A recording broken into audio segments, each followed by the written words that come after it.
Olá, Débora, tudo Ei, boa bem? noite! Boa noite. Nossa, ela veio toda bonita, toda arrumada. Uai, faz parte. Primeiramente, Débora, agradecer por ter aceito esse convite, de falar comigo, com o meu público aqui. Agradecer também, gente, a todo mundo que veio seguir a página do pessoal dos meus amigos aí que foram recomendando. Tem muita gente da psicologia, um pessoal de São Paulo aí, Débora, que veio acompanhar também, querer saber sobre o seu trabalho, sobre o trabalho do CAPS aqui no Norte de Minas. Que ótimo. Mas agora eu vou pedir para você se apresentar aí, para quem não te conhece, não tem a honra de conhecer seu trabalho como nós temos. Deixa eu te perguntar, quem acessa a minha página consegue assistir também? Consegue. Ah, Eles tá. são notificados de que a live está acontecendo. Ok. Então, primeiramente, né? Boa noite. É um prazer estar por aqui, né? Conversando, dialogando. Acho que é um tempo onde a gente precisa, de fato, se disponibilizar para conversar.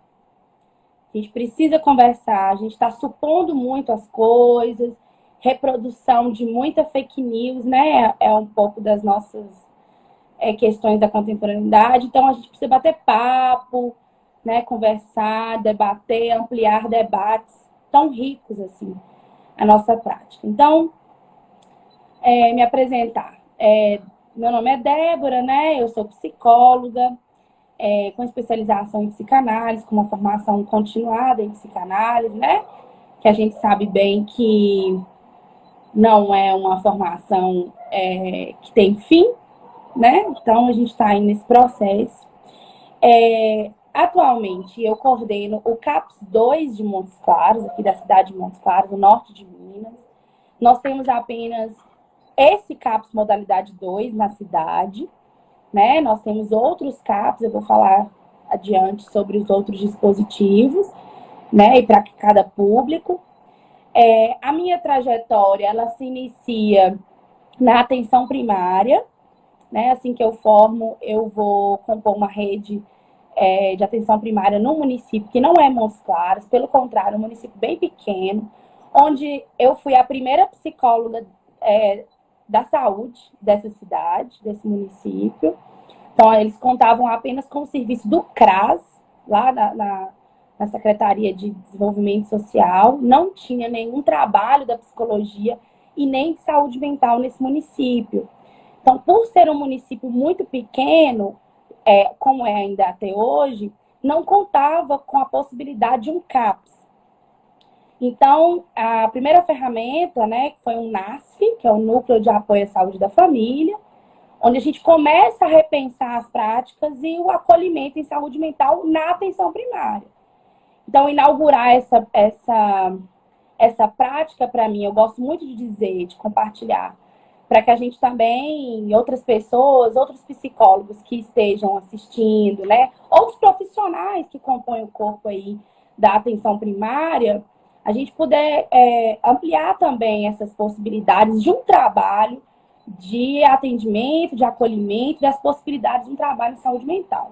Por quê? Não é porque não tem CAPS numa cidade que não existe paciente de saúde mental, né? Então, para onde vão as pessoas, onde elas são tratadas quando não se tem um CAPS no município, por exemplo, né? Ainda que tenham Uhum. municípios pactuados, como era o caso, que tem um CAPS, e aí a atenção primária vai ficar só encaminhando?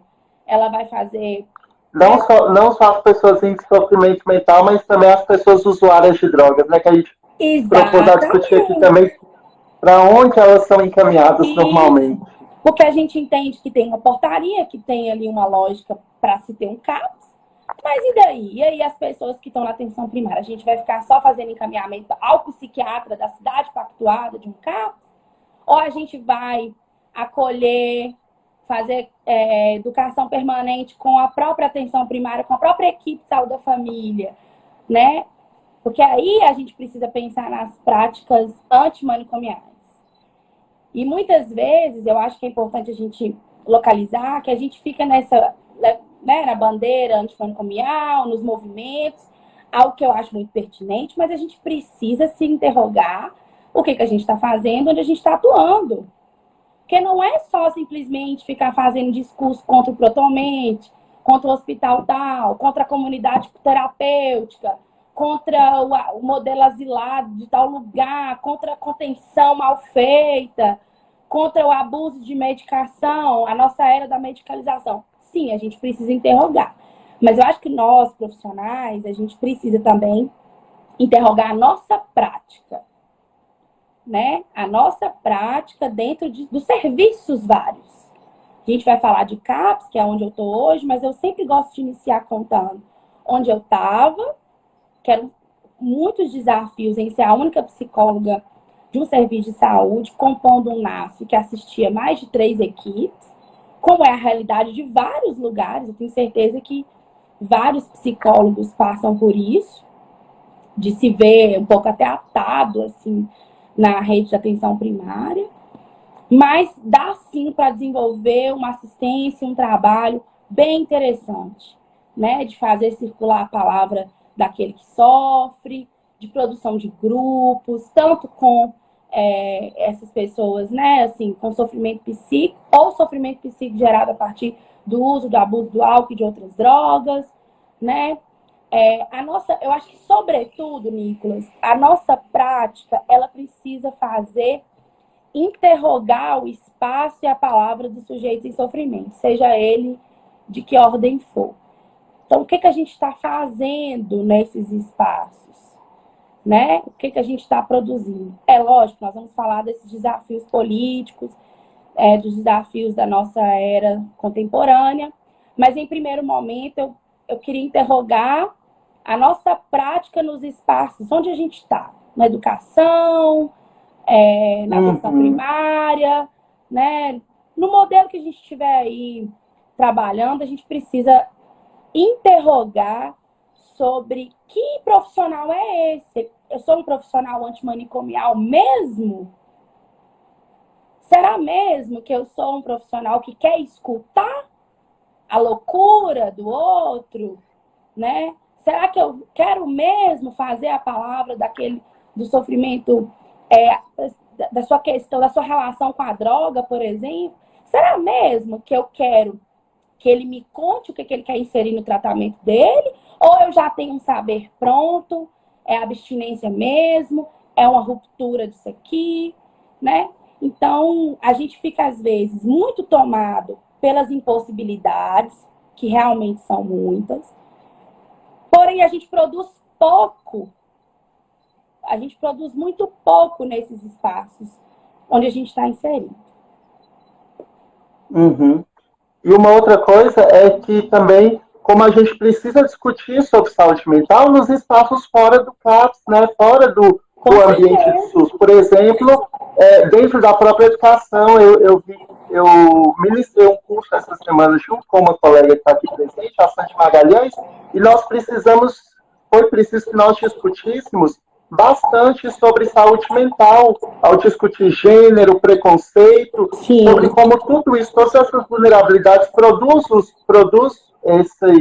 esses adoecimentos, esse sofrimento mental, e sobre como nós recebemos essa pessoa que é tida como doente mental, né? Exato. O rechaço, esse lugar de abjeto que nós colocamos.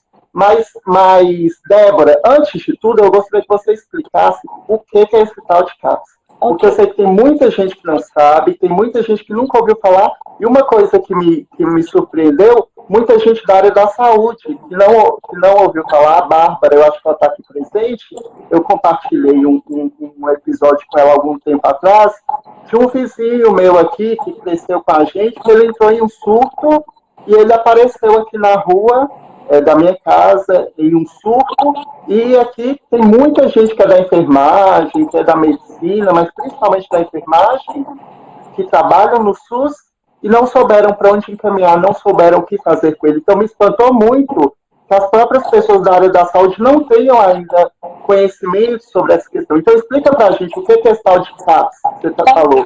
A gente sabe que tem também o 2, o AD, o CAPSI. O que é isso? Ok.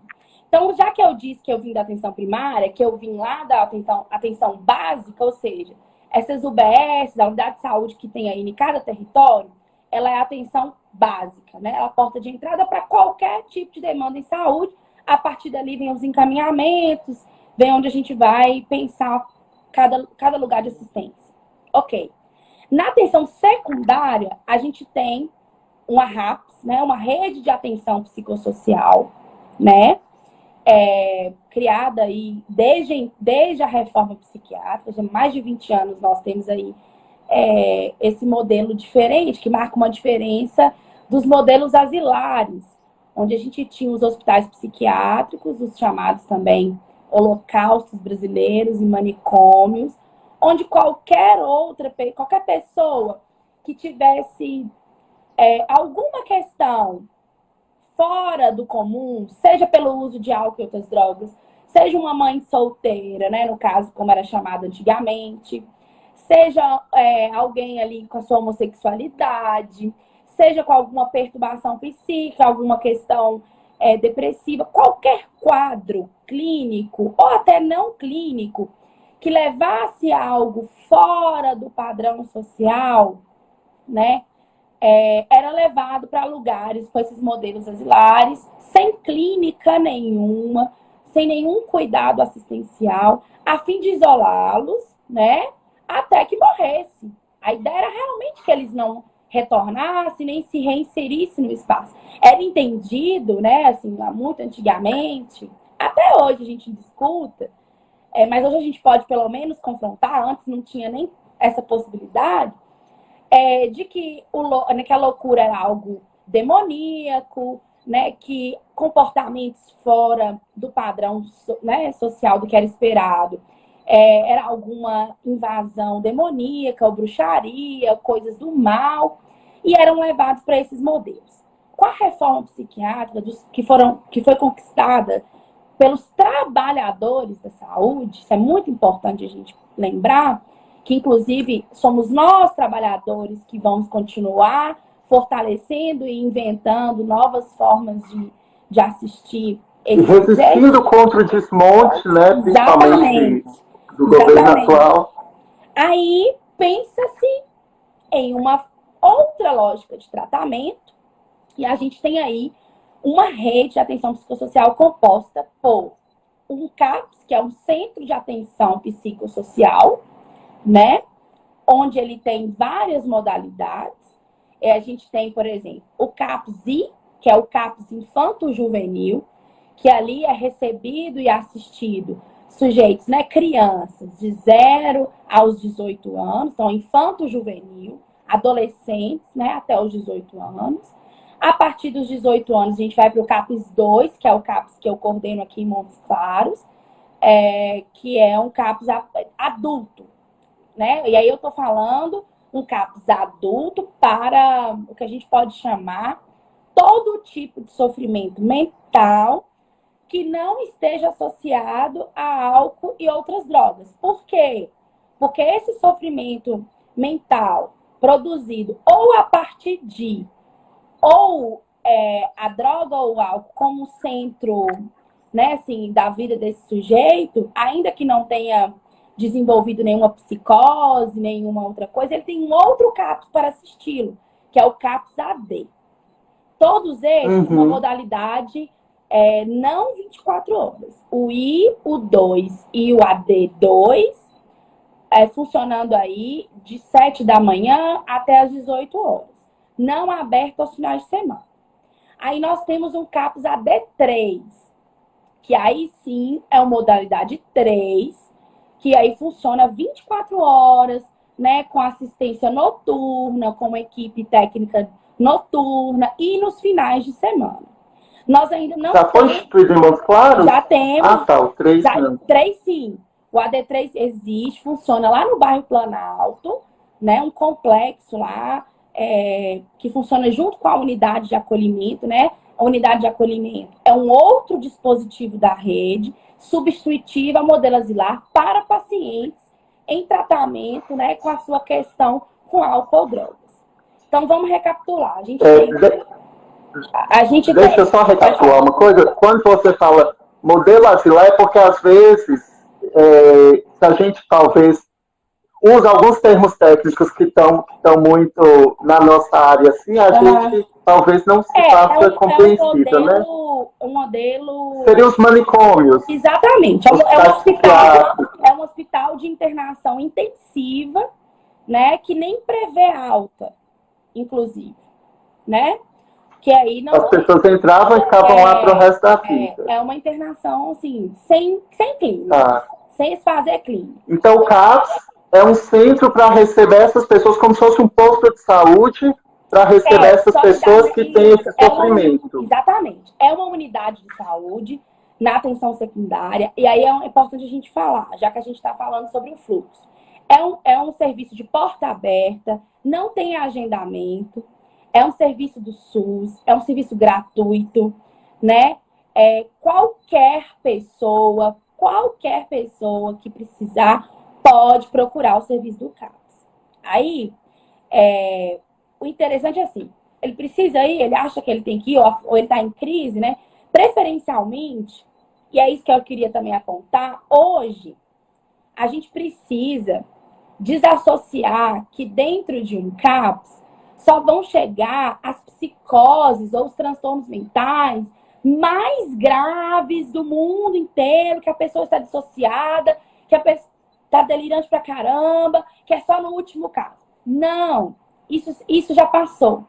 A gente está agora no momento de receber sujeitos com sofrimentos mentais que antigamente era o cúmulo do anormal e hoje são sintomas contemporâneos, né? E hoje são sintomas contemporâneos. A gente não vai mais ficar encontrando aquela psicose lá freudiana do Schreber, do delírio, da mulher de Deus. Pode acontecer, de vez em quando chegam sim. Mas a gente vai lidar todos os dias com, por exemplo, sintomas de autoextermínio, né? Isso chega muito no nosso contemporâneo, as questões com suicídios, questões de um sujeito muito devastado, com muita precariedade no seu discurso, com muita dificuldade de se inserir no seu projeto de vida e que muitas vezes não é uma psicose. A gente tem histerias graves no CAPS, a gente tem sujeitos desorganizados por trabalhar nos lugares de telemarketing, isso chega muito para nós, né, que é uma questão de uma resposta também a esse tipo de trabalho, né? A gente tem muito burnout, né? Muitas questões também de síndrome de burnout, bipolaridades e outras questões. Então, muitas vezes, o que se tinha assim, a gente tinha ainda soa, mas antes era muito pior. Doido de CAPS, vou te levar pro CAPS, você já tá precisando ir pro CAPS. Né? Isso era uma piada assim, no ensino médio, no ensino fundamental entre os colegas, né? Você tá parecendo o povo do CAPS, você tá ficando louco igual o povo do CAPS. Então, isso tinha muito antes. Isso quando o dispositivo foi começando a construir e as pessoas viam que as perturbações mentais eram todas encarregadas para lá. Hoje a gente tem eu costumo dizer, pelo que eu percebo nesse tempo lá, que isso flexibilizou.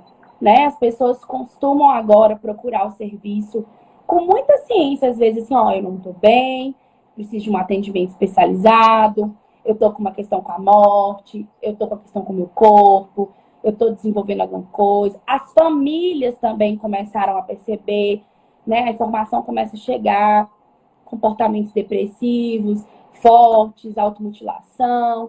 Então, a gente tem diversos sintomas que são acolhidos, que são assistidos ali no CAPS. Então, a gente fala de uma assistência à crise? Sim, o CAPS é um serviço especial em crises. Mas aí a gente vai interrogar, que crise é essa? Antes a gente falava crise, a gente pensava muito assim, só vai chegar pelo SAMU, vai chegar amarrado, vai chegar quebrando tudo. Não, esse sujeito de vez em quando ele chega assim. Mas se a gente for pegar, em sua maioria, os acolhimentos de primeira vez, os que estão chegando ali, são encaminhados da atenção primária ou de outros, né, outros serviços. São pessoas que procuram, os adultos que procuram para si mesmo, numa lógica de se tratar, ou a própria família que decide por levar para ser assistido mais de perto. Débora, Uma pergunta. Nesse tratamento, que, como você falou, são variados as demandas que chegam ao CAPS hoje. Esse tratamento é como? Porque sempre que a gente pensa tratamento com psicólogo, alguma coisa assim, as pessoas sempre imaginam uma questão clínica, né? Lá é um atendimento clínico, é uma escuta técnica, tratamento medicamentoso. Como que é isso? Porque, por exemplo, tem muita gente que tem sofrimento mental, mas fala assim, eu não vou procurar porque eu não tenho condição de pagar um psiquiatra. Lá é oferecido, por exemplo? Então, como eu disse, lá é um serviço de porta aberta. Gente, escutem só, isso é o SUS, é por isso que eu defendo tanto. Nenhuma pessoa que chega ao CAPS, ela não vai ser atendida. Todas as pessoas vão ser atendidas. O atendimento do CAPS, ele é um atendimento multidisciplinar. O CAPS, ele foi criado para trabalhar no modelo multidisciplinar. Não é um modelo ambulatorial, onde cada portinha tem seu especialista e aí uma agenda. Isso não é CAPS. CAPS tem um fluxo, tem um modo de trabalho. Como que é esse modo? O sujeito chega, dependendo de... E aí a gente vai avaliar sempre como o sujeito chega. Porque se ele chegou pelo SAMU, ou, por exemplo, a gente recebe muitos pacientes de serviço de presídio que podem ter surtado no seu modelo lá prisional. Então, esses tipos de pacientes, eles imediatamente, quando eles chegam, eles vão para um espaço dentro da unidade que é chamado leito de crise. Então, essa pessoa realmente, ela não tem condições de passar pelo acolhimento. Ou seja, o acolhimento é quando uma pessoa dá conta de ser, digamos assim, de passar por uma anamnese inicial por um profissional. Débora, que profissional é esse? Depende da escala. Aí vem a diferença. Pode ser um assistente social, pode ser um enfermeiro, pode ser um psicólogo, né? Pode ser o próprio psiquiatra naquele momento que vai fazer um acolhimento. O acolhimento é a anamnese inicial, que eu vou entender o que aquele sujeito está sentindo. E existe uma anamnese em saúde mental. Não é uma anamnese comum, não. Existe um modo de fazer anamnese no serviço de saúde mental. Porque eu preciso, né, sacar ali um pouco questão com a medicação, se é medicação, se não é, os fenômenos elementares, se aparece alguma coisa, a relação com o corpo, a relação com o que o sujeito está chamando de incômodo, né? Assim, o que ele vai fazer ali? O que ele entende que é também o seu problema? Porque muitas vezes a família chega dizendo assim, é por isso, por isso, por isso. E a gente vai conversar, o sujeito não se dá conta, assim, de que ele veio por aquilo ali, né? Enfim, a gente vai fazendo essa escuta inicial que é no acolhimento. Dentro do CAPS 2, tem uma sala que é chamada sala clínica. Essa sala todos os profissionais estão ali juntos. Então, é uma mesa gigante, que se você entra, você não sabe nem quem é o médico, quem é o assistente social, quem é o psicólogo, você não consegue saber. Porque estão todo mundo discutindo o caso daquele sujeito para pensar uma estratégia de atendimento naquele momento. Então, vou dar um exemplo para você. Vou te dar exemplo de duas vias. Um que chega pelo SAMU e vai para o leito de crise. Então, se ele está em crise, se ele está com alguma questão muito séria de delírio, de alucinação, de colocando em risco a sua própria vida ou em risco a vida de alguém, imediatamente ele precisa ir para o leito de crise. Não dá tempo dele passar por essa anamnese lá inicial. Ele já está avançado. Então, ali, o corpo médico, enfermeiro, técnicos de enfermagem, vão fazer essa anamnese já direta com ele ali para entender o que está acontecendo. Se existe uma necessidade de medicação, a médica vai, né, entender aquilo ali, já vai direcionar para a enfermagem fazer. E aí, depois que a gente acalma, estabiliza esse paciente, vai ser discutido o caso dele.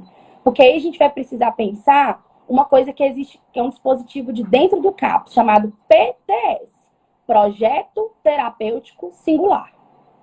Então, no prontuário daquele sujeito, nós vamos construir um projeto. Ele vai ficar aqui em permanência todos os dias, por enquanto, até ele estabilizar?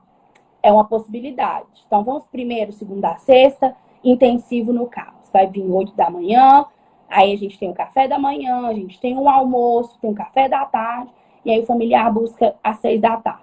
É uma possibilidade para... Que é um momento de socialização também, exato, né? Aí E o CAPS também inclui tem o esse. PTS. Todos os profissionais precisam opinar nesse PTS. Aí o assistente social vai falar assim, peraí, deixa eu ver aqui. Esse paciente tem benefício? Deixa eu ver aqui na questão dele aqui. O que a gente pode pensar? Vamos conversar com a mãe, vamos ver essa renda familiar. O que a gente pode ajudar aqui? Aí a gente vai pensar na medicação. Aí a médica viu que é um paciente que não tem condições de comprar aquela medicação que ela precisa depois indicar para ele que ele tome em casa. Aí existe todo um formulário para ela preencher para que esse paciente possa ter esse medicamento pela rede, né? Então a gente vai construindo o PTS, avaliar depois de um mês se a gente reduz essa permanência. Que atividades fulano pode desenvolver no CAPS? Ah, é a oficina X, é de música, de quê? Isso precisa ser conversado e decidido. Isso é uma possibilidade de entrada no CAPS. Agora vamos falar da outra possibilidade, que não é o sujeito pelo SAMU, em crise, debatendo, não. É um paciente que está com suas questões, por exemplo, vou dar questões atuais. Ansiedade. Ele já chega lá com várias questões com isso, não está dormindo, tudo mais, passou pelo acolhimento. Ele deu conta de esperar na sala, lá na recepção, né? Deu conta de ir para a anamnese, mas ele está com suas questões, está em sofrimento, vai dizer que não está dormindo, que está desenvolvendo alguns rituais ou não. Vim aqui porque eu não estou bem, eu não estou legal, eu estava na atenção primária com o meu médico normal lá do PSF e ele falou, acha que eu preciso de um atendimento especializado em saúde mental. Aí, vamos supor que foi o enfermeiro que fez essa anamnese inicial. Vai lá dentro com o prontuário e fala, doutor, lá para psiquiátrico, olha, acho que aqui a gente vai precisar pensar na medicação inicialmente, vamos discutir o caso. Aí a médica vai escutar esse sujeito, vai construir com ele, eu acho que... Aí a médica fala assim, por exemplo, a enfermeira, acho que precisa de uma sessão de psicoterapia. Vamos chamar o psicólogo para poder entrar aqui no caso com a gente? A partir desse momento, cria-se também um PTS, mas que não precisa ser de permanência dia no caso. Você vai construir um projeto com ele, de uma vinda no serviço para psicoterapia, para conversar com a médica daqui tantos dias, para olhar se o que a medicação aconteceu. O que eu quero colocar para você, Nicolas, é que na clínica contemporânea, que é algo que eu digo muito para minha equipe, é assim, quanto de CAPS para cada um? Esse é o cálculo clínico de um CAPS no contemporâneo. Quanto de CAPS para cada sujeito? Isso a gente não pode perder de vista. Porque a gente vai ter um sujeito em sofrimento que ele vai entrar no CAPS para assistir TV. Lá na sala de televisão do CAPS. Porque na casa dele mora gente demais e ele não consegue assistir a TV dele de dia. E outra coisa, talvez a própria família, eu estou contando de casos verdadeiros. A própria família não dá conta de um sujeito que só quer assistir TV. Ou que quer repetir a programação da TV várias vezes. Então, quando ele fala disso para o tratamento, quando ele inclui isso no tratamento dele, a equipe do CAPS precisa sacar isso e oferecer. Então, vem para cá. Aqui você fica melhor. Né? Débora, uma coisa que eu acho importante a gente colocar aqui é que quando a gente fala de SUS, a gente sempre pensa naquele modelo ambulatorial do hospital, que a gente chega aquela coisa fria, aquele ambiente frio, você chega, ninguém pergunta seu nome, você não sabe o nome de ninguém que está te atendendo. E o CAPS ele tem uma série de atividades de socialização, né? Ele tem esse foco. Sim, inclusive, você estava postando aí sobre as Olimpíadas, né? Isso. E o CAPS fez uma semana de Olimpíadas. Isso mesmo.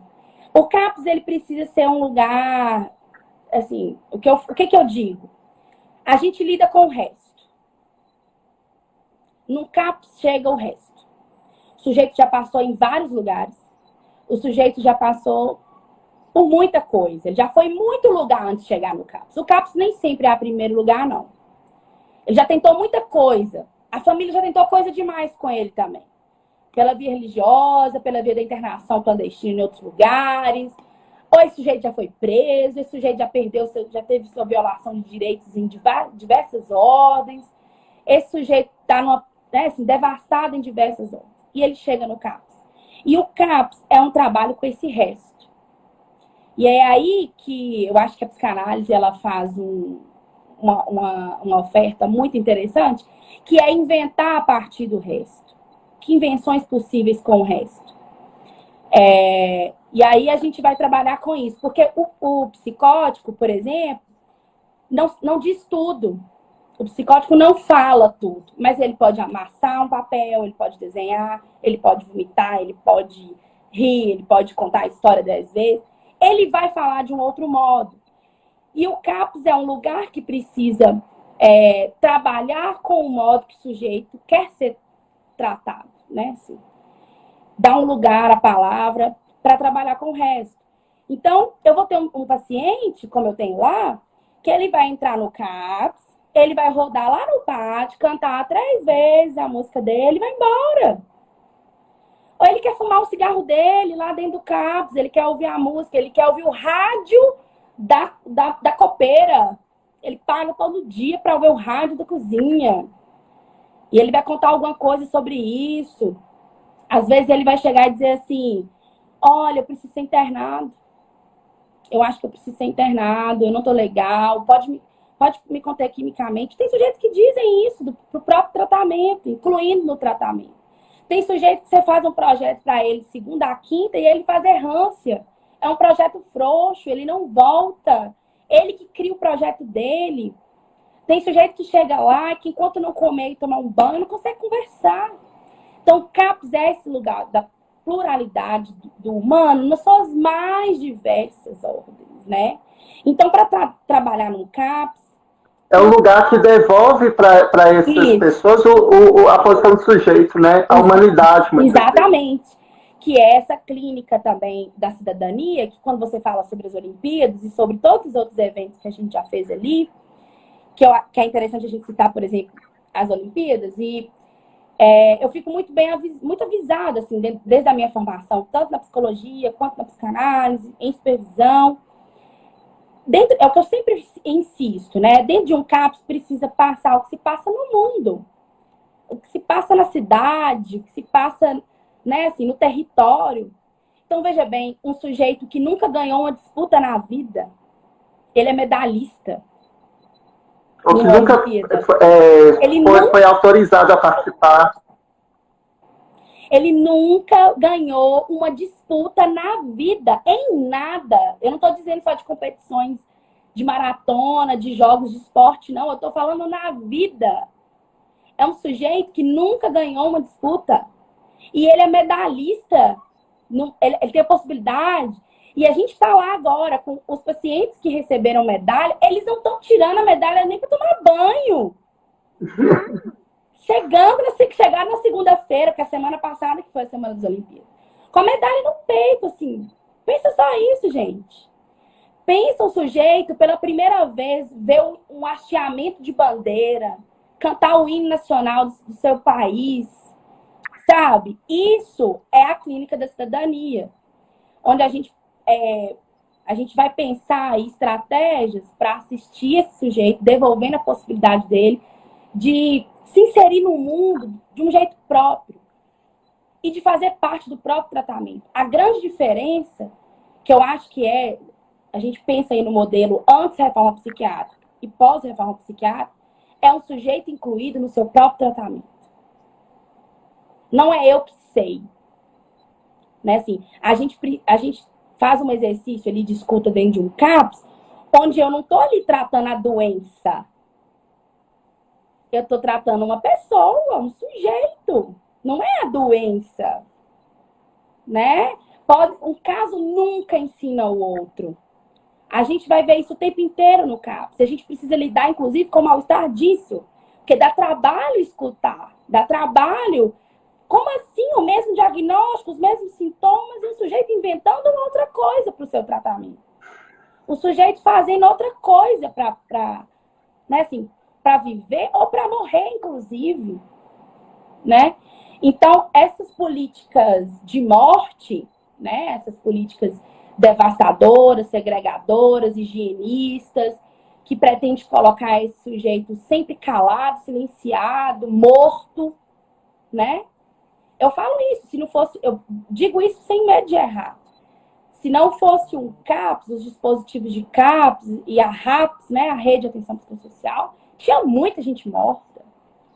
Tinha muita gente morta, muito louco morto mesmo, assim, que é para morrer, né? Assim, é essa mesmo a grande questão. E a gente fica ali, não num discurso de autoajuda, não num discurso de imposição, não num discurso de senso comum, que você tem que tomar banho, que você tem que ficar limpinho, que você tem que fazer isso, que você tem que arrumar um emprego. Muito antes, pelo contrário. Né? É vibrando com uma pequena conquista. Né? É com o sujeito tirando uma identidade, né? É com o sujeito tirando sua certidão ou de casamento, ou de nascimento, do sujeito fazendo uma viagem, do sujeito conhecendo os dispositivos, conhecendo os parques da cidade, do sujeito pintando, bordando, lendo, né? Cantando. E aí, esse que é o grande ponto, assim, que a gente está ali, né? Não, as pessoas dizem, CAPS não... Tem muita gente que tem esse discurso, né? Que o CAPS não resolve, que o CAPS passa a mão na cabeça dos pacientes. Não é sobre isso. É um tratamento humanizado, assim. Porque parece essa coisa do estigma, assim, mas louco é louco para uma coisa e não é louco para outra? Vocês já ouviram isso? Assim? Louco é quem não é louco quem não rasga dinheiro. Ou então, assim, como é que ele é louco e gosta de sexo? Como é que ele é louco e é doido com dinheiro? A gente quer desatribuir as nossas funções, as funções do humano, a relação com o laço social, mas o louco não. Aquele que tem sua questão mental ele não pode gostar. Né? Ele pode escolher o Porque ele não é humano, né? Porque ele não é humano, como é que ele tem características de humanidade? Sim, como assim, né? E a gente, às vezes, é enxergado como um dispositivo desse sentido. Assim. Mas a gente tem exemplos assim, muito interessantes de como que um sujeito chega ali. A gente tem também, né? É um lugar difícil, é um lugar complexo. A gente, né, lida o tempo todo com um sujeito talvez desistindo, né? Desistindo mesmo.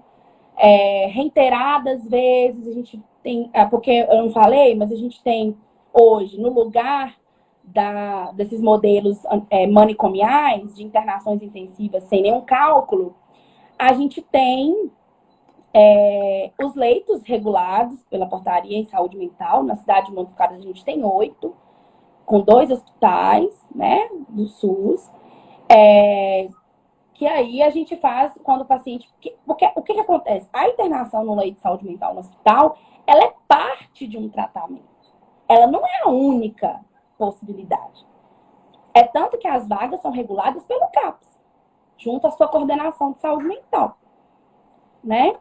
Então, a gente vai insistindo, né, Nicolas, nessa aposta, que é mesmo sem garantia, que a gente insiste, a gente revê projeto, a gente, né, assim, às vezes fica tomado assim, pelas inúmeras burocracias, né, que as políticas insistem em colocar, em barrar o sujeito de construir, né, assim, as questões da sua própria vida, de responder as perguntas, né, da sua inserção no mundo, seu projeto de vida. Eu gosto muito de citar um exemplo, assim, eu conversei esses dias com o pessoal sobre o CAPS. A gente tem um sujeito que é assistido pelo CAPS e por um outro dispositivo também, que é o SRT, que é um serviço de residência terapêutica. Também está incluído na RAPS, né, na Rede de Atenção Psicossocial, que é uma casa, é uma residência, onde ele pode, por decisão tanto da equipe clínica, quanto da determinação judicial, né? Tudo muito pensado ali. Esses sujeitos que perderam todos os seus vínculos familiares e têm ali um sofrimento mental, eles têm direito a morar nessa residência, que tem algumas modalidades, tipo 1, tipo 2. A gente tem em Montes Claros. Em breve a gente vai ter uma outra, está em processo. Mas atualmente a gente tem essa residência terapêutica, onde moram 11 pacientes, né, com esses critérios que eu disse, que estão ali. E a gente tem sujeito, assim, o SRT, ele é assistido pelo CAPS. Então, os profissionais do CAPS se tornam referências técnicas desses pacientes, né? Porque eu acho que eu não disse ainda, cada paciente que é admitido, né, no serviço do CAPS, ele tem uma referência técnica. Ou seja, é um profissional técnico que é responsável, né, por estar mais à frente do seu caso, se precisar dialogar com outro dispositivo da rede, ou com desenvolvimento social, ou com alguma questão de internação, né? É quem representa, quem vai articular o seu caso, quem é responsável. Mas ele não é só daquela pessoa, não. Vamos sempre lembrar que o serviço do CAPS ele é multidisciplinar. Não tem CAPS que funcione só com a pessoa só decidindo as coisas. Tudo é pensado em equipe, tudo é pensado de uma forma mais holística mesmo e ampliado o debate mesmo. O médico não decide nada sozinho, né? É bom a gente pensar sobre isso. As pessoas têm uma tendência a imaginar que quem cuida de saúde mental é só médico, só remédio, só psiquiatra. Nada disso. Né? O médico ele é um integrante da equipe comumente como os demais, que precisa discutir casos, que precisa escutar o que o outro que fez a anamnese ouviu, escutou, né? Que intervenção possível, como a gente articula isso, tudo mais. Então, lá na residência terapêutica, nós temos uma figura, um paciente, que ele já interrogou a rede toda com o seu caso. Inclusive, a última vez que a gente discutiu o caso dele no Fórum de Saúde Mental feito pelo município, o nome do caso dele era um sujeito intersetorial. Porque ele é esse sujeito mesmo, que interroga a promotoria, o Ministério Público, ele interroga o lugar de um secretário de saúde, ele interroga o lugar do presidente da República, ele interroga o lugar do INSS, ele interroga o lugar do CAPS, o que o CAPS está fazendo por ele, e aí ele tem um discurso que é assim, é direito meu. É direito meu. Né? Assim, ele é esse sujeito que provoca a rede a trabalhar para o caso dele. É impressionante. É um sujeito de 23 anos, não alfabetizado, foi institucionalizado desde criança. Desde criança ele passa pelos dispositivos. Tá me ouvindo?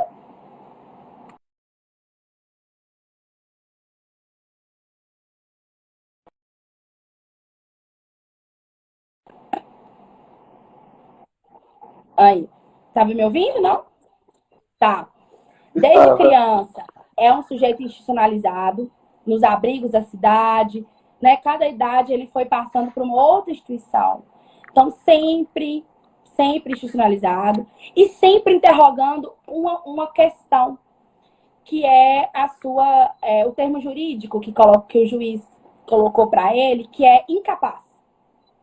Então, esse significante incapaz é um outro grande problema, né? Quando o judiciário determina a condição do sujeito. Exatamente. E determina, inclusive, o tratamento. E aí, você sabe por que eu estou falando isso? Porque ele tem uma fala que a missão psicótica dele é de provar que ele é capaz. Então, ele sempre está atrás dos médicos da cidade procurando um laudo que dê ele a capacidade. Ele sempre pergunta ao outro, né? Se ele é capaz, se ele não é. Esse caso, ele dá para a gente recortar e falar de várias coisas. Mas eu quero falar hoje especificamente de uma frase dele que é assim. Além desse negócio do direito meu, que é direito meu, é direito meu. Não, é impressionante, Nicolas. Ele consegue as coisas que ninguém consegue, assim. Ele consegue uma rapidez as coisas deferirem, porque ele vai atrás, porque ele interroga, porque ele incomoda, porque ele insiste, sabe? É impressionante.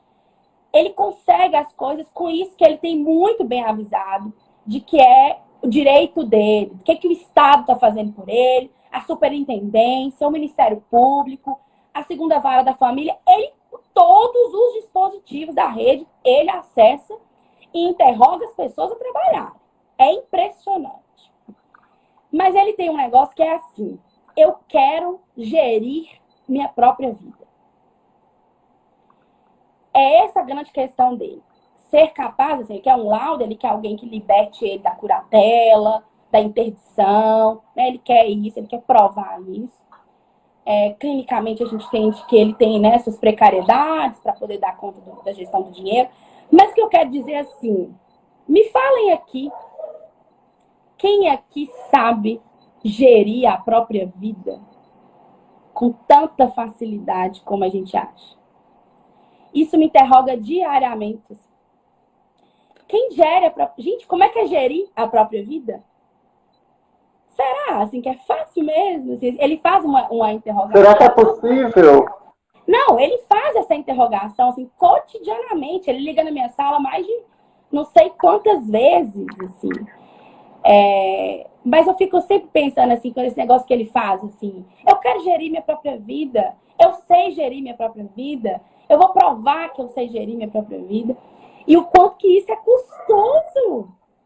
Decidir, né? Que negócio que é esse? Gerir a própria vida. E como ele, em sofrimento mental, dá conta de coisa que gente que não dá, não. Sim, enquanto muitas vezes, do lado da neurose, né? Do lado da gente aí de outra estrutura, que a gente pensa que é muito normal, né? Que tá tudo muito arranjado, já que eu não deliro e nem ouço vozes. Então, eu sou um sujeito normal, eu trabalho, eu passei no concurso, eu isso, eu aquilo, a gente vai se etiquetando como normais, como ajustados, mas quem tem coragem de dizer que quer gerir a própria vida? Porque muitas vezes nosso sofrimento é de ter que dar conta de gerir a própria vida. Né? A gente, inclusive, quer escapar de gerir a própria vida. E tem um sujeito... Exatamente. Não é? A gente quer escapar da responsabilidade de gerir a própria vida. E o sujeito interrogando a rede para que ele consiga fazer isso, né? Então, o CAPS, ele é isso. É lidar com o imprevisível, é apostar literalmente, sem garantias. E a gente fica pensando assim, não tem nada mais interessante do que você, né, acolher esse sujeito no seu sofrimento, nas suas precariedades, oferecer uma escuta diante da história dele, ele incluir as possibilidades para o próprio tratamento, né? Eu cito também um caso interessante, eu acho que os casos ajudam a gente a pensar, né, no cotidiano do CAPS, do que se passa num CAPS. A gente tem casos, por exemplo, né, a gente já recebeu muito policiais cometidos por sofrimento mental, desgaste emocional, né? Nos seus serviços, nos regimes que trabalham. E isso chega lá no CAPS, né? Sujeitos que estudaram, sujeitos que se formaram e que foram trabalhar, e no seu esgotamento mental, nas suas questões com o corpo, com o projeto de vida, dessa posição que interroga, né? O que minha inserção no mundo, né? Meu trabalho. Esses sujeitos chegam lá. E aí a gente tem um sujeito também que em sofrimento mesmo e delirante, teve internações em lei de saúde mental. E aí, um dado momento, uma profissional faz uma conversa com ele muito tomado pelas questões que sofreu, né, abusivas nesse trabalho. Era de outro município, mas a família daqui da cidade tentando trazê-lo, tentando licenças na instituição, uma instituição negando, até que esse sujeito tenta o suicídio por 3 vezes dentro da instituição, dentro da polícia. Inclusive com a arma, que a arma falhou e por isso ele não conseguiu se matar. Isso assusta muito e ele chega no serviço. Lá para o outro momento, fazendo a permanência todos os dias. O projeto dele era esse, intensivamente, tinha que ir todos os dias. Tinha uma outra condição acordada com a esposa, de que só era liberado após a esposa buscá-lo, não podia sair sozinho. Porque a gente tem sujeito que pode ser liberado sozinho, não tem problema. Mas cada caso é um caso. E aí, Nicolas, o que acontece? Depois de um tempo, bem lá, se tratando, estabilizando, num momento, numa conversa, uma médica, no atendimento com ele, fala assim, mas me conta outra coisa da sua vida. Não é possível que na sua vida você só teve a relação com a polícia. Conta outras coisas pra mim da sua vida, da sua história. E aí esse sujeito diz assim, Eu fiz gastronomia. A médica disse pra ele assim, vamos cozinhar no CAPS? Ele topa. Ele topa, ela disse pra ele escolher o cardápio. E aí a gente fez um evento, porque ele ia cozinhar, fazer o almoço para os demais pacientes. Ele escolhe um prato que ele queria fazer. Tava uma delícia, inclusive. Não sobrou para quem quisesse. E aí, olha que interessante. No momento, eu não sei, como é que é o nome daquela roupa de chefe de cozinha?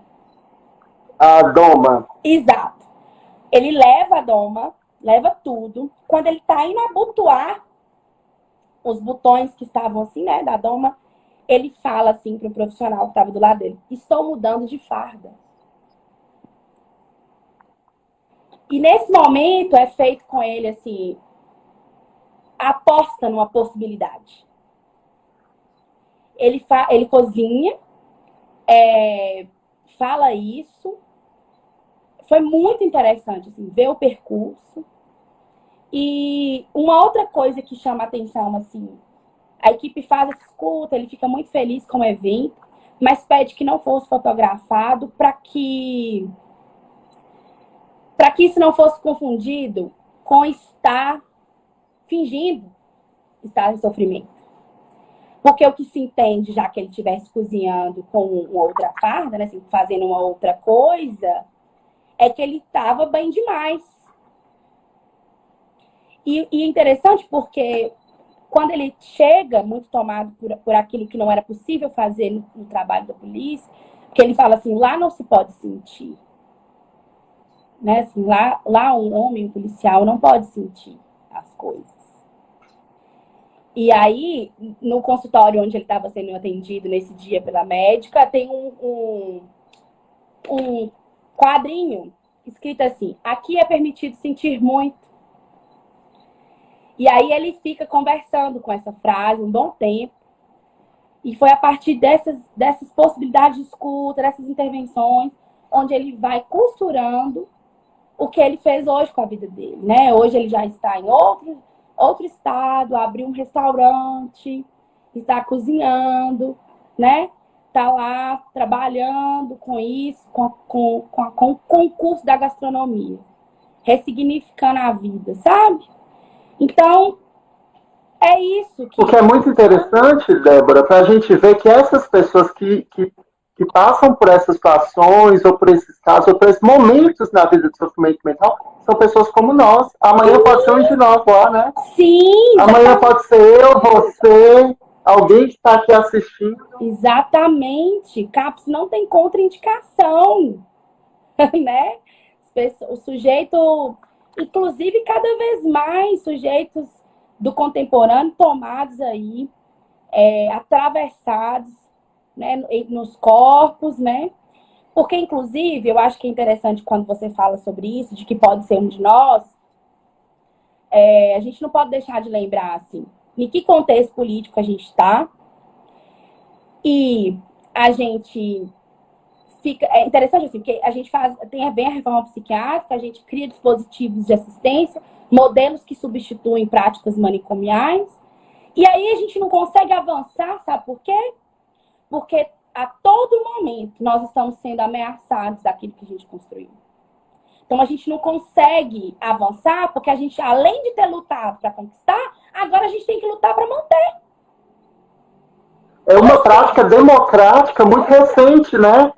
Nós tivemos aí séculos de cultura manicomial e a reforma manicomial tem 20 anos, né? Gente, então, assim, é muito recente. É muito recente.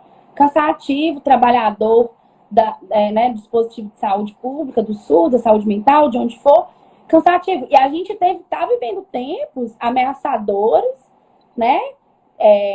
Por quê? Se eu sucateio os serviços, se eu diminuo verba, se eu quero fechar residências terapêuticas, se eu quero diminuir os CAPs, eu quero desabilitar CAPs no Brasil inteiro.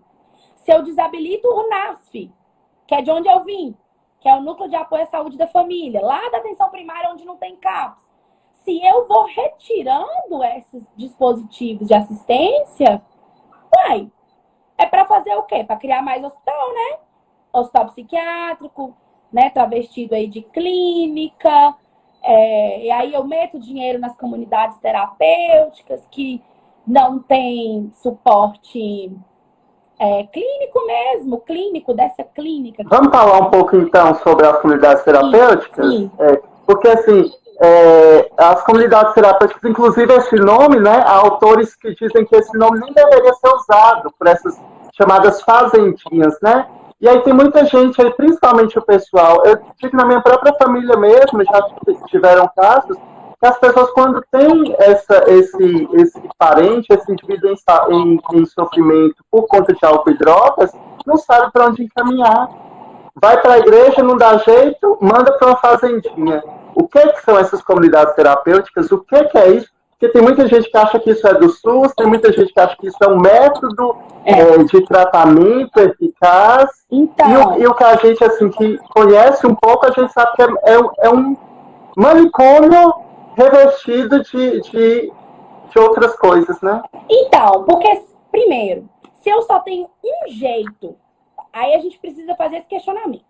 Se o tratamento que é oferecido, ele só tem um jeito único, universal, uniforme, de lidar com cada sujeito na relação com a droga ou com o seu sofrimento psíquico, a gente já precisa duvidar. Porque se o sujeito não pode inventar no seu tratamento, se o sujeito não pode questionar no seu tratamento, se o sujeito só tem a abstinência como remédio, assim, como tratamento, então a gente precisa interrogar que dispositivo é esse. Porque como é que esse sujeito volta para o laço social, para a vida real? Ele fica em isolamento, ele fica ali repetitivamente, né, assim, ouvindo um ritual, né, todos os dias, que não pode, que isso, você tem que fica ali decorando. A lavagem cerebral religiosa, né? E ainda tem uma lógica, assim, muito específica sobre o uso da religião, né? O uso de um dogma específico, né? E aí o sujeito, quando ele retorna para o laço social, para a vida real, e aí? Né? Sem contar numa estratégia de tratamento de isolamento. Sem contar que é bem fora da cidade, bem recluso, bem distante, né? Daquilo que a gente chama de sociedade. E lembrando, muitas vezes de maneira involuntária, né? Colocado ali de maneira, obrigado, por ação judicial. Coloca-se em um suposto tratamento terapêutico, suposto, e ainda por decisão judicial. Não é por decisão do sujeito, não é por decisão de um profissional de saúde. O que a gente tem desde 2011 é que o governo... inclusive, hoje eu tirei essa dúvida com o meu coordenador de saúde mental. Se ele estiver aí, um beijo para ele. Eu vi ele comentando aí. Achei interessante, porque a minha dúvida era essa. Desde 2011, a gente tem um governo federal assim, implantando recursos, dando recursos, subsidiando essas comunidades. Então, tem um investimento federal, sim. Mas não é do Ministério da Saúde. Então, por isso, ele não é reconhecido como um dispositivo que integra a RAPS, essa rede de atenção psicossocial. Então, ele é subsidiado por outro ministério, que atualmente, se eu não me engano, está com o Ministério da Damares. Que eu não sei nem o nome, qual é o nome direito, mas é um nome grandão. Se eu não me engano, é o Ministério da Cidadania. Então, por aí você tira. Cidadania reclusa. E, inclusive, essas comunidades, elas são fiscalizadas por um ministério que não tem profissionais de saúde no ministério. Né? Não há ali agentes técnicos para fiscalizar uma ação que se diz como uma ação de saúde. Exato. Então, a gente vai ter, sim, um subsídio, né, que é um investimento federal, mas a comunidade terapêutica, ela não integra a rede. Então, um CAPS, por exemplo, o serviço de CAPS, ele pode encaminhar para vários lugares da rede, do SUS, mas ele não pode encaminhar para comunidades terapêuticas. E a gente recebe muitas... Residência terapêutica que você falou agora há pouco é uma coisa, residência terapêutica, e comunidade terapêutica é outra coisa. É outra. Essa residência terapêutica, ele é um serviço chamado SRT, ele é sim um dispositivo do SUS, é um dispositivo que substitui o modelo manicomial, o modelo asilar, o modelo, né, que a gente estava comentando aí. É uma casa mesmo, com cara de casa, que essas pessoas aí, cumprindo vários critérios, têm direito, não é internação, não tem nada preso lá, a pessoa pode sair, pode voltar. Tem regras no sentido assim, o horário melhor a chegar, tudo mais, tem enfermeiros. Esse SRT, ele só pode existir porque existe um CAPS que o assiste. Então, por aí você já tira, né? Se são 11 pacientes, por exemplo, nessa casa, cada paciente tem a sua referência técnica, né? Que seja um psicólogo, um assistente social, um enfermeiro, né? É avaliado periodicamente pelos médicos, vão para o CAPS, como sempre acontece. Então, hoje a gente tinha lá alguns pacientes passando a permanência dia no CAPS para alguma oficina. Na Semana das Olimpíadas, todos foram, participaram, ganharam. Socializam, convivem com a cidade, com o seu território. Normal, tem televisão no seu quarto, tem celular, tem internet, para os que querem usar, para os que não querem. Vão nos parques, saem, passeiam, fazem... E a comunidade terapêutica, o que é? Não, a comunidade terapêutica, inclusive, ela tem uma galera levando, inclusive, pacientes de sofrimento mental que não tem relação com álcool e drogas, sendo levados, né, clandestinamente para essas comunidades, para que elas fiquem ali um bom tempo, tantos meses, né? Caríssima a permanência lá, né? É bem caro. Então, a gente tem que pensar, o CAPS e SUS é gratuito, né? E essas comunidades cobram um absurdo. Tem um momento certo da família ir visitar. Inicialmente parece que elas nem podem ir sempre. E aí, o que eu percebo, e que pelo que eu escuto, assim, é um trabalho com quase nenhuma confluência clínica, de estudo, de questões científicas.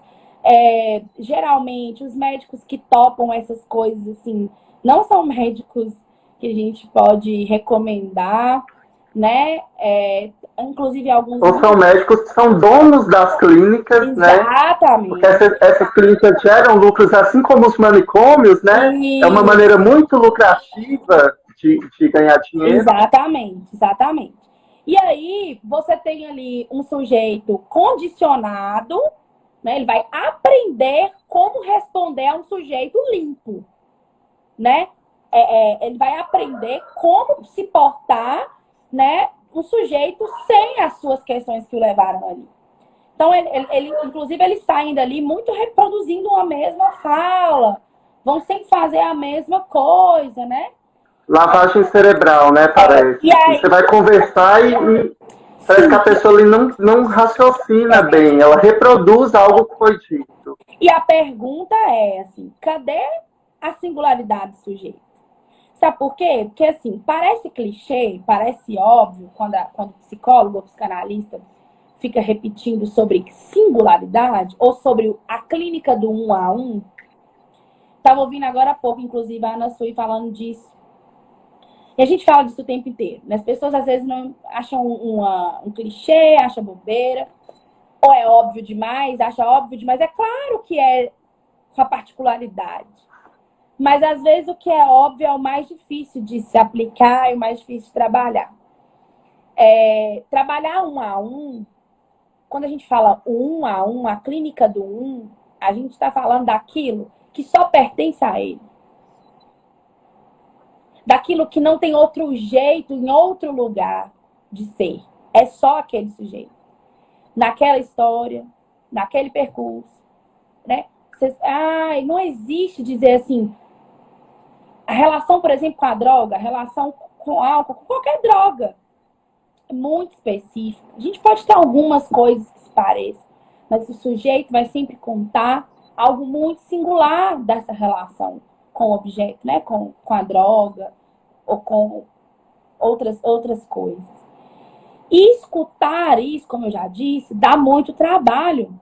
Então, eu boto esses sujeitos todos na mesma coisa, universalizo o discurso deles, quero dizer que todos estão ali porque querem se livrar. Claro que não. Claro que não. Eles não estão ali todos querendo se livrar, não. Né? Assim, é uma outra lógica. E aí vem uma imposição de como ficar, de como sair dali. Se o sujeito fracassa, a culpa é dele. E se o sujeito fica bom, é a clínica. Então, pera lá. Né? É. Se ele sai bem bonitinho, formatadinho, se ele quer virar pastor depois que sair de lá, se ele quer fazer alguma coisa da vida, se ele quer ficar empreendedor, se ele vestir um terno, raspou a cabeça, vai abrir um pequeno negócio, é porque a clínica fez isso com ele. Mas se o sujeito sai e na primeira oportunidade ele vai para o boteco, ou ele vai usar alguma outra coisa, ou ele tem suas questões com suicídio, peraí, é o sujeito que fracassou, não fez atividade direito, burlou, foi uai. Inclusive, eu já ouvi de um psicólogo que trabalha em uma dessas fazendinhas, ele dizendo que com esses sujeitos, porque eu atuo no sistema socioeducativo, né? E aí um dia, numa preparação que a gente foi fazer para uma atuação, ele estava presente, ele falou assim, ó, cuidado que com o discurso desses sujeitos, ele nem trata como sujeitos, né? Mas na fala das pessoas a gente tem que tomar muito cuidado, porque eles se vitimizam muito. E se eu estudei, e ele ainda é completo, se eu estudei, se eu estou no lugar que eu estou, é porque eu batalhei muito. E aí essas pessoas se vitimizam e colocam que a culpa é do mundo. E aí eu tive que escutar isso e, obviamente, a gente não fica calado. Né? Obviamente, a gente não fica calado nessas coisas. Não. Então, e aí a gente retomando os efeitos, né? Os efeitos desses modelos, né? De tratamento, nem posso chamar de tratamento, inclusive, responde muito, né, Nicolas, ao nosso modelo político assistencial também. Porque se eu tenho né, se alguém que governa como a gente está agora, onde a valorização do trabalhador do Sistema Único de Saúde é mínima. O sucateamento do SUS, né? Assim, as políticas públicas sendo devastadas, né? Então, a gente precisa pensar quais são realmente as intenções, né, de um governo que realmente prefere a morte, né? A gente não pode deixar de falar disso quando a gente está falando, inclusive, do nosso contexto. Porque morte é lucro, né? Porque morte é lucro, porque desmonte do CAPS é lucro. Então é muito mais... Aí é onde eu entro. Então, pera lá. Eu pego um dinheiro e injeto em comunidade terapêutica, ao invés de fortalecer o dispositivo da assistência, né, da saúde mental, da RAPS, de uma rede que já existe, de um dispositivo que funciona, de um dispositivo pensado, foi produzido um modelo de assistência, como o SUS foi pensado e produzido, né?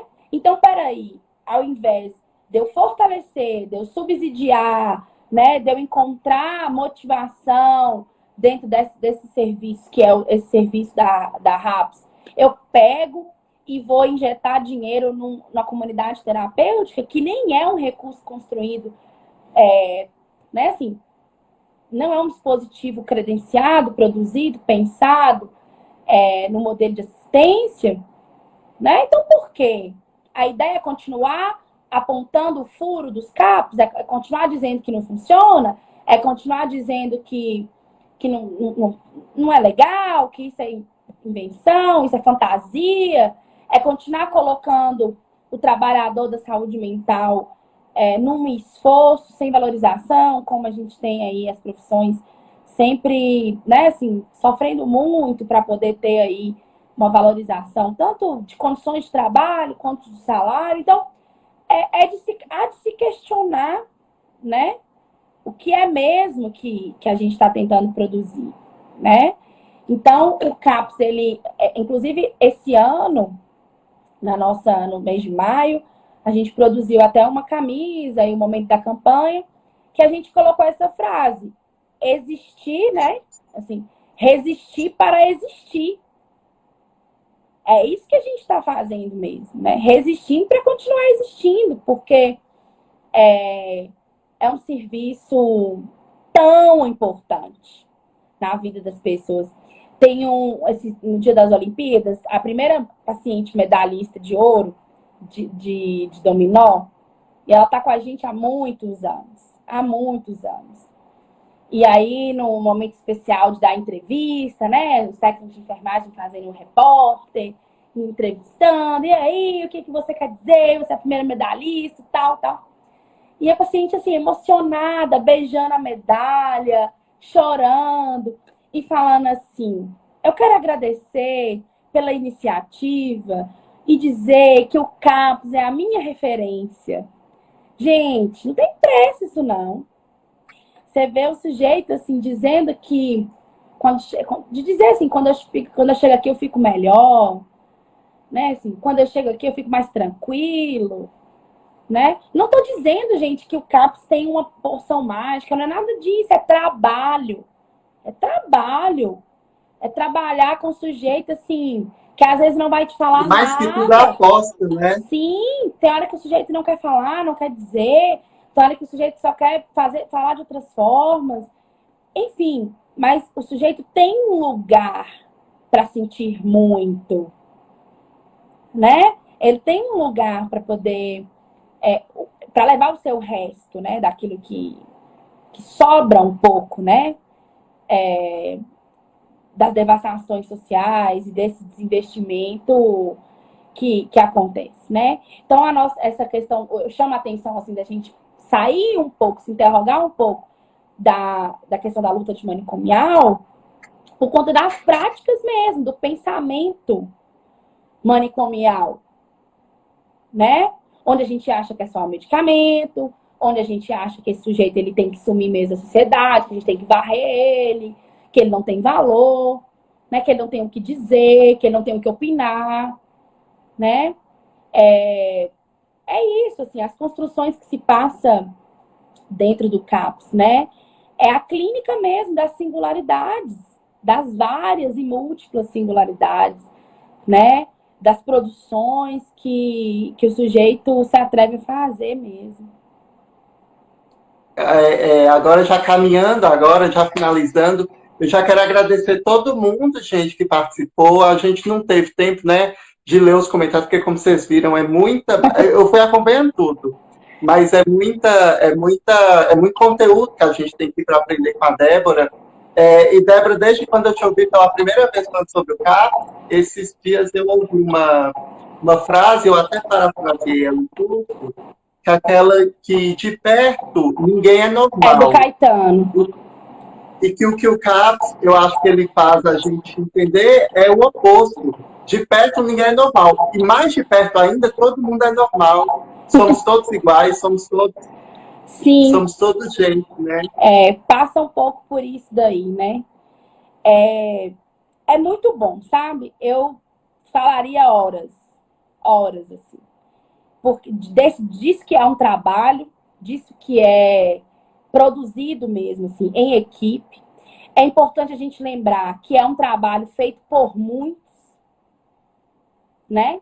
É um trabalho que passa pela mão de muitas pessoas que precisam pensar o caso, discutir o caso, né?